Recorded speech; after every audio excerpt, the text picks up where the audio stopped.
Team, welcome back for another episode. My name is Command Sergeant Major Retired Mark Garrett, and today is part 3 in a series of military leadership and social media. In part 1, we spoke about the definitions of informal leaders, formal leaders, influence, and how to approach an informal leader. In part 2, we discussed informal leaders and social media and how formal leaders can react to social media, and shared an example of how misinformed formal leaders responded to social media. In part 3, we'll discuss posting on social media, tactics, techniques, and procedures of posting, and a brief summary of the series. I really appreciate your interest, and I look forward to hearing your professional comments about this subject. Please reach out and share your thoughts with me. So before we continue, I would appreciate it if you would give us a thumbs up and hit the subscribe button. Helps me stay motivated to keep providing content, and it goes a long way in helping me out with the YouTube algorithm. Also, please stop by MentorMilitary.com. They have everything you can imagine that will assist you in your military career, from kickstarting your career to helping you develop yourself and others. They cover subjects like leadership, counseling, promotions, evaluations, awards, tactics, techniques, and procedures. Use discount code YT10 and get 10% off your order at checkout. So what are the key takeaways from this series on social media? Well, you can try to prevent a post on social media you don't like. You can develop a social media policy that prevents soldiers from posting in a creative way or in a certain way. You can use the direct approach and order the soldier to comply. In some cases, this might be necessary, but identifying the root cause of a problem, building trust with the soldier will do far more for you and the unit than giving them an order. Keep in mind, there are plenty of soldiers posting on social media, some good, some bad. The good ones are trying to influence soldiers to do the right thing. They are sharing lessons learned, and they might not get it right every time, but when was the last time you got every decision right or ran your mouth about a decision formal leaders made? Before you throw that rock and give orders, do a self-assessment.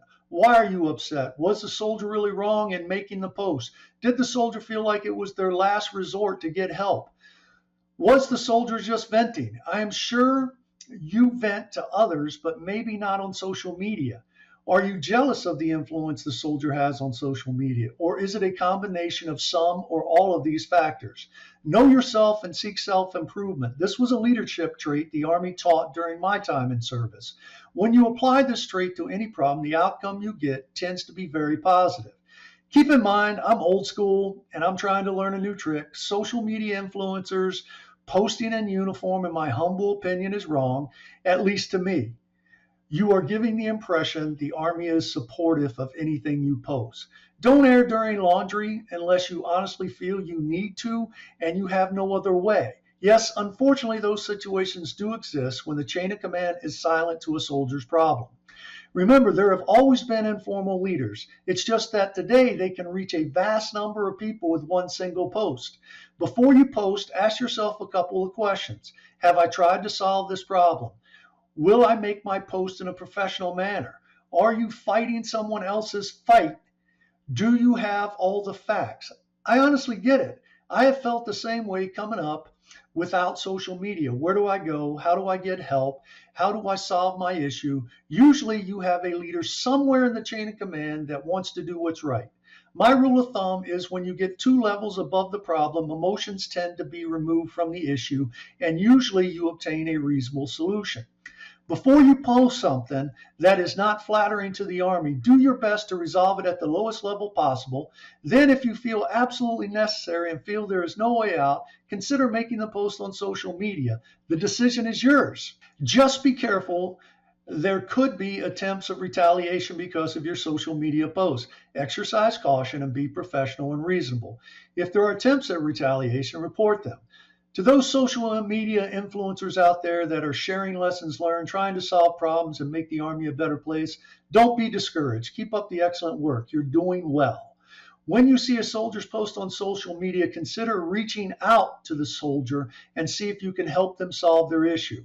You are making a difference. There will always be haters. Just remain professional, and please don't use your ability to influence in a way that puts the issue in the unit's face. That only causes harm.